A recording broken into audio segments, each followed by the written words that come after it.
Welcome to my channel, Syed Sultan TV.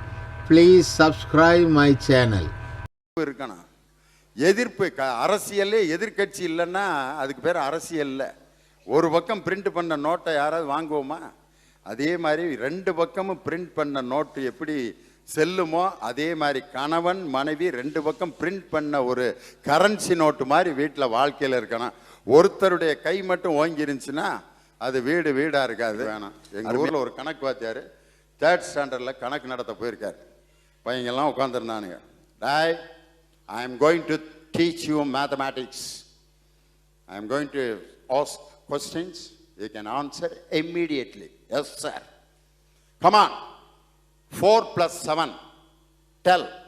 ஒரு பையன் எந்திரிச்சான். 4, 3. 1, 2, 3, 4, 5, 6, 7. விரலை வச்சு எண்ணி சொல்லியிருக்கேன். டக்குன்னு சொல்லணும், விரலை யூஸ் பண்ணக்கூடாது. பின்னாடி கையை கட்டு. 4 4 எவ்வளவு? 2 கையிலையும் 4 விரலை வச்சுக்கிட்டான். 1 2 3 4 5 6 7 8 சார். இப்பையும் நீ ஃபிங்கர்ஸை யூஸ் பண்ணியிருக்க. எந்திரிச்சு நெல்லு. 2 கையும் பாக்கெட்டில் விடு.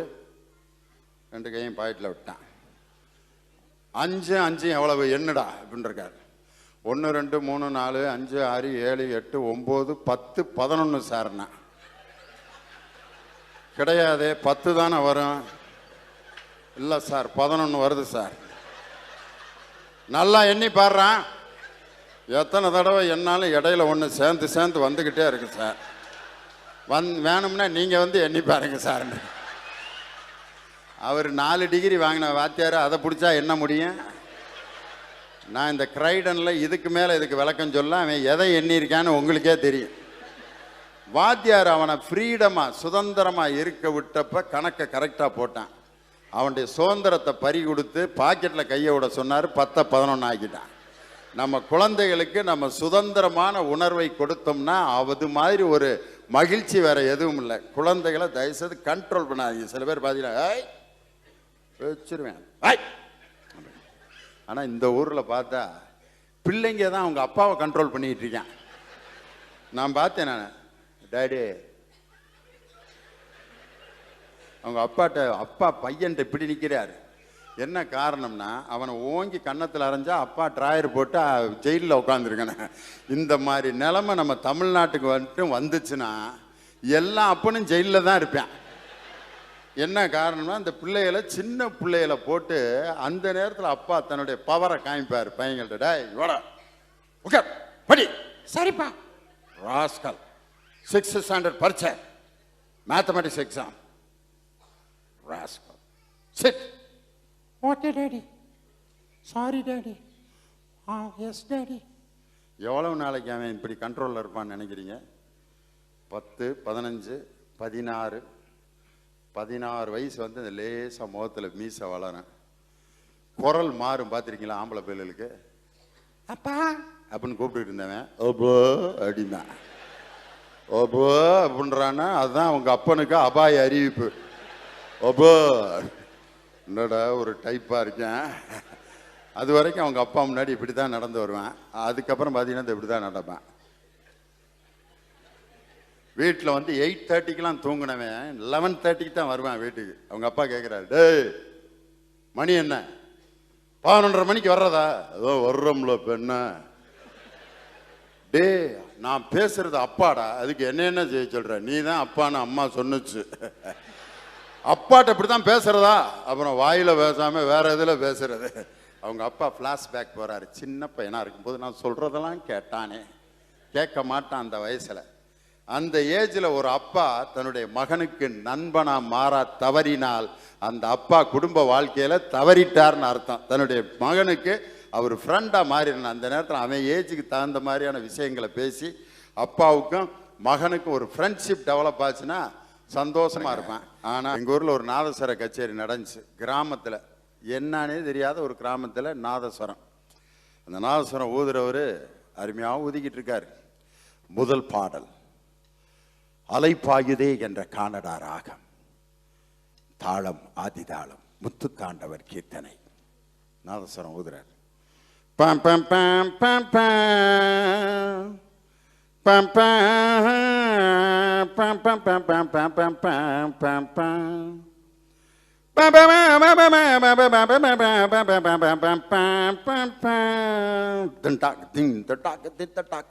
கிராமத்துக்காரன் பேர் அந்த வீடியோ இருக்கான், என்னமோ சொல்றாங்க வாசிக்கிறாங்கப்பான்னு. திடீர்னு கூட்டத்துல இருந்து ஒரு 5 பேர் ஆளு வீர மாலையை தூக்கிட்டு மேடைக்கு வர்றான். அந்த நாதஸ்வரம் ஊதுறவரு, ஆஹா நம்ம வாசிப்பை பார்த்துட்டு இவ்வளவு பெரிய மாலை போட வர்றாங்களே அப்படின்ட்டு சங்கதி கொடுத்து அழகா ஊதுறாரு.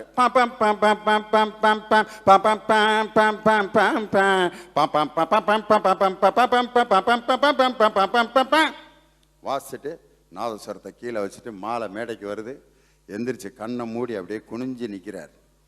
மாலை போடுவான் போடுவான் போடுவான் போடுவான்னு பார்க்குறாரு. மாலை கழுத்திலேயே விழுகல. கொண்டு வந்ததை என்னடா செஞ்சாங்கன்ட்டு கண்ணை திறந்து பார்க்குறாரு. பக்கத்தில் ஒத்து ஊதிக்கிட்டு இருந்தான்ல, அவனுக்கு போட்டுட்டு இறங்கி போயிட்டான். ஏய் வாடா, உசுரை கொடுத்து கரகர பிரியா மோகனா கானடா எல்லாம் வாசிக்கிட்டு இருக்கேன், என்னையை விட்டுவிட்டு அவனுக்கு ஏன்டா போட்டேங்க? அப்போ அவனுக்கு சொல்லியிருக்காங்க, ஐயா நீங்கள் நாதஸ்வரத்தை ஊதுறப்ப இடையில எடுத்துட்டு ஊதிக்கிட்டு இருந்தீங்க. ஐயா தான் 9 மணிக்கு வாயில வச்சவர் 12 மணி வரைக்கும் எடுக்கவே இல்லைங்க, அவர் தாங்க சிறந்த வித்வான் அப்படின்னு அவருக்கு போட்டு விட்டு போயிருக்கேன். என்ன காரணம்னா அவங்களுக்கு அந்த கானடா ராகம் என்னன்னு தெரிஞ்சா தானே ரசிக்க முடியும். டிவியில் ஒரு இசை அரங்க நிகழ்ச்சி நடந்துகிட்டு இருக்கு. ஒரு பாகவதர் வந்து பாடுறார், ஒரு பாட்டை சொல்லி பாடுறார். வருவான் வடிவேலன் என்ற தியாகராஜர் கீர்த்தனை. ராகம் தேஷ், தாளம் ரூபகம்.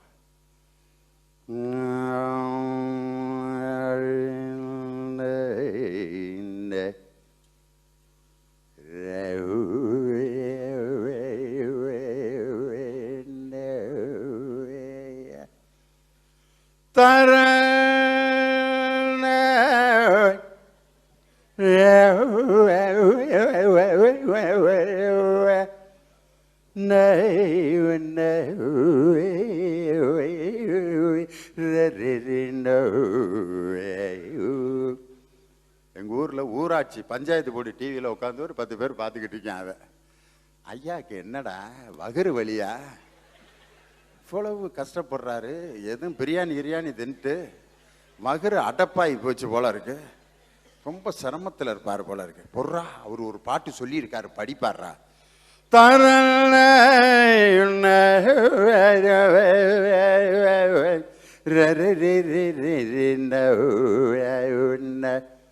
டென்ஷன் ஆயிட்டாங்க. என்னய்யா செய்யறையோ, பாட்டையாவது பாடியா அப்படின்னு அவர் சொன்ன பாட்டை ஆரம்பிச்சிட்டாரு. வருவான் வடிவேலன், வருவான் வருவான் வருவான் வருவான் வருவான்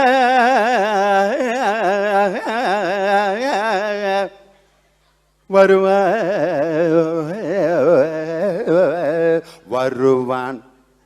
வருவான்.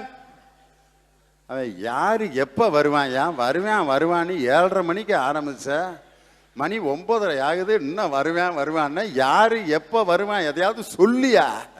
வருவான் வடிவேலன். அப்பா முருகனா முதலே கூப்பிட்டு இருந்தா முருகன் வந்துட்டு போறாரு, அவரை ஏன் இப்படி கசக்கி புளியிற அப்படின்னு. அதாவது ஒரு ராகத்தை எப்படி மக்களுக்கு கொடுத்தால் ரசிப்பார்கள் என்பதற்கு இசைஞானி இளையராஜா சிந்து பைரவி படத்துல அற்புதமான எடுத்த முயற்சி தான் இந்த பாடறியேன் படிப்பறியேன் என்ற ஒரு அற்புதமான பாட்டு. எங்க ஊர்ல எல்லாம் சர்க்கரை நோயாளிகள் சங்கம்னு மாநில அமைப்பெல்லாம் வச்சிருக்காரு. அந்த மாநில தலைவருக்கு 400க்கு மேல தான் இருக்கு எப்பயுமே சுகர். அவர் தான் வந்து state president diabetics association. State general செக்ரட்டரிக்கு லோ சுகர், அவருக்கு உட்காந்தா எந்திரிக்க முடியாது, அவர் தான் ஜெனரல் செக்ரட்டரி. ஏன் இந்த மாதிரி ஒரு பிரச்சனை இன்னைக்கு மனிதனுக்கு இவ்வளவு குறுகிய காலத்தில் இப்படி ஒரு பிரச்சனை வந்ததுக்கு என்ன காரணம்னா, வாழ்க்கை வந்து எந்திரமயமாயிடுச்சு. அந்த எந்திரமயமான வாழ்க்கையில் உடல் நலத்தை பற்றி கூட கவலைப்பட முடியாத சூழ்நிலையில் இருக்கு. நாளைக்கு இந்த மெயின் ரோட்லையோ அல்லது நம்ம சென்னையிலையோ நாளைக்கு இந்த பீச் ரோட்டில் எங்கேயாவது நீங்கள் ஒரு நாள் பாருங்கள், காலையில் 5:30 to 7 நீங்கள் சென்னையில் இருக்க பீச் ரோட்டில் பார்த்தீங்கன்னா ஒன்று வாக்கிங் போகிற ஸ்டைலுகளை பார்க்கணுமே.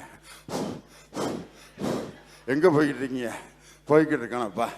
ஏன் போகிற? போகலைன்னா போய் சேர்ந்துருவேன்ட்டார் டாக்டரு. அதான் கிளம்பி போயிட்டுருக்கேன். நீங்கள் எங்கே போகிறீங்க?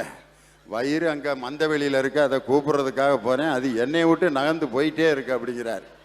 யார் இந்த யோசனை சொன்னது? டாக்டர் தான். அவர் எங்கே? டாக்டரும் பின்னால் வகுரை தள்ளிட்டு வாரார் பாருங்க. யோசனை சொன்ன டாக்டருக்கும் இவ்வளோ பெரிய தொப்பா, அவரும் இப்படியே நடந்து வாரார். இதை கண்ட்ரோல் பண்ணுறது இப்போ ஒரு பெரிய பிரச்சனை ஆயிடுச்சு. நல்ல வெயிட் குறையுது, இது மட்டும் குறைய மாட்டேங்குது சாருங்கிறார். எப்படி குறையும்? அதை குறையிறதுக்கு என்ன செய்யணுமோ அதை செய்யலைன்னா அது குறையவே குறையாது. இன்னைக்கெல்லாம் திருமணம் முடிச்சோன்னா பெண்கள் பிரெக்னென்ட் ஆகுறாங்களே இல்லையா, ஆண்கள் பிரெக்னென்ட் ஆயிடுறான். முதல்ல கன்சீவ் ஆயிடுறான். 4 மாதம் 5 மாதம் ஆகி என்னையா தலைகளுதான் மாறி இருக்கு. கல்யாணம் முடிஞ்சோன்னா அந்த புள்ள வயிறு பெருசாகுன்னு பார்த்தா உன் வயிறு பெருசாக இருக்கு. என்னையா செய்யறது? கல்யாணத்துக்கு பிறகு ஒரு 10 வீட்டில் சாப்பாடு போட்டாங்க, அது வாட்டு கிளம்பி போயிடுச்சுங்கிறார். என்ன காரணம்னா, அன்னைக்கு சென்னையில் ஒரு ஆள் பைக்கில் போகிறாரு, வயிறை தூக்கி பெட்ரோல் டேங்க் மேலே வச்சு ஓட்டிட்டு போகிறேன். நான் ஏதோ கடையில் அரிசி வாங்கிட்டு வர்றான் போல இருக்குன்ட்டு பார்த்தா சட்டை துணியும் அரிசி பையும் ஒரே கலரில் இருந்துச்சு. அப்புறம்தான் பார்த்தேன், ஏதோ மிச்ச துணியில் பை தைச்சிருப்பேன், அதில் அரிசி வாங்கிட்டு வர்றான்னு பார்த்தா பையில் பட்டன் இருந்துச்சு. அப்போ தான் கண்டுபிடிச்சேன், தொப்பையை தூக்கி பெட்ரோல் டேங்க் மேலே வச்சு ஓட்டிட்டு போகிறேன். இது ஆண்களுடைய நிலைமை. பெண்களுடைய பொழப்பு அதை விட பெரிய கொடுமையாக இருக்கு. ஒரு காலத்தில் வீட்டில் அம்மிக்கல்ல ஆட்டுக்கல்ல துவைக்கிற கல்ல துவைச்சு வேர்க்க வேர்க்க வேலை செஞ்சாங்க ஒரு காலத்தில் பெண்கள், நம்ம கிராமத்து பெண்கள்லாம். இன்னைக்கெல்லாம் எல்லாத்துக்கும் மெஷின் வந்துருச்சு. Dish washer, vacuum cleaner, mixie, grinder, எல்லாமே. இப்போ சாப்பிட்றது கூட boneless chicken, boneless mutton, boneless நண்டு, போன்லெஸ் ஃபிஷ், எல்லாம் போன்லெஸ்ஸாக தின்னு கடைசிக்கு டூத்லெஸ் மேன் ஆயிடுவான் எல்லாரும். அந்த டூத்தை பயன்படுத்தலைன்னா நம்ம எப்படி எதை பயன்படுத்தலையோ அதை இழந்துருவான். ஒரு காலத்தில் மனுஷனுக்கு வால் இருந்துச்சு குரங்கு மாதிரியே. இன்னைக்கு அந்த வால் நமக்கு இருந்துருந்துச்சுன்னா என்ன நிலைமைக்கு ஆளாயிருப்போம்னு யோசனை பண்ணி பாருங்க. வால்னு ஒரு உறுப்பு எல்லாத்துக்கும் இருந்துச்சுன்னா எப்படி கோட் போடுறது, எப்படி பேண்ட்டு போடுறது, அதுக்கு தனியாக சட்டி போடணும், அது கற்பனையே பண்ணி பார்க்க முடியல. பெண்களுக்கு இப்பயே நகை வாங்கி நம்மளால் தாக்கு பிடிக்க முடியல. வால்னு ஒன்று இருந்துச்சுன்னா அதுக்கு தனி நெக்லஸ் போடுவான். வால் நெக்லஸ், வால் செயின், வால் கம்மல், வால் டோலக், வால் ட்ராப்ஸ், அதுக்கு ஒரு தனி நகைக்கடை, வால் ஸ்பெஷலிஸ்ட் அப்படின்ட்டு ஒரு ஜுவல்லரி மார்க்கெட்டை தொடங்கிடுவேன். அதில் ரோட்டில் படத்தில் டி இமானோட இசையில் வந்த பாட்டு. இந்த பாட்டில் முதல் இடத்துல தான் மியூசிக் ஒரு மாதிரி பரபரப்பாக இருக்கும். ஆனால் அதில் இருக்கக்கூடிய வாக்கியங்கள் ஒன்று நம்ம வாழ்க்கையில் கடைப்பிடிக்க வேண்டிய விஷயம். நம்ம 4 பேருக்கு நன்மை செஞ்சாலே அதுவே போதும் மச்சான், நம்ம ஜோரா மண்மேல சேரா விட்டாலும் நினப்பே போதும் மச்சான்ட்டு சொய் சொய் பபப். அதில் ஒரு பெரிய வாழ்வியல் சிந்தனையே அடங்கியிருக்கு. சொய் சொய், அதாவது தோசை ஊற்றும் போது முதல்ல ஒரு சத்தம் கேட்கும் சொய், அதை திருப்பி போடுறப்ப இன்னொரு சொயும் கேட்கும், அதான் சொய் சொய்.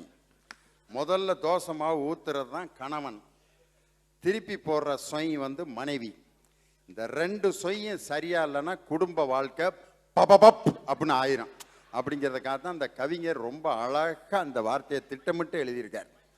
சொய் சொய் பபப். நம்ம 4 பேருக்கு நன்மை செஞ்சாலே அதுவே போதும் மச்சான். ஒரு சினிமாவில் நீங்கள் பார்த்தீங்கன்னா இன்டர்வலுக்கு முன்னாடி பாருங்க, கதாநாயகி சந்தோஷமா இருப்பாங்க. இன்டர்வல் முடியும் போகிற நேரத்தில் கிளைமேக்ஸில் பாரு, கதாநாயகியும் ரொம்ப சோகமாக இருப்பாங்க, ஃபைனலில் சந்தோஷமாக இருப்பாங்க. லைஃபே அதுதான், இன்பம் துன்பம் மகிழ்ச்சி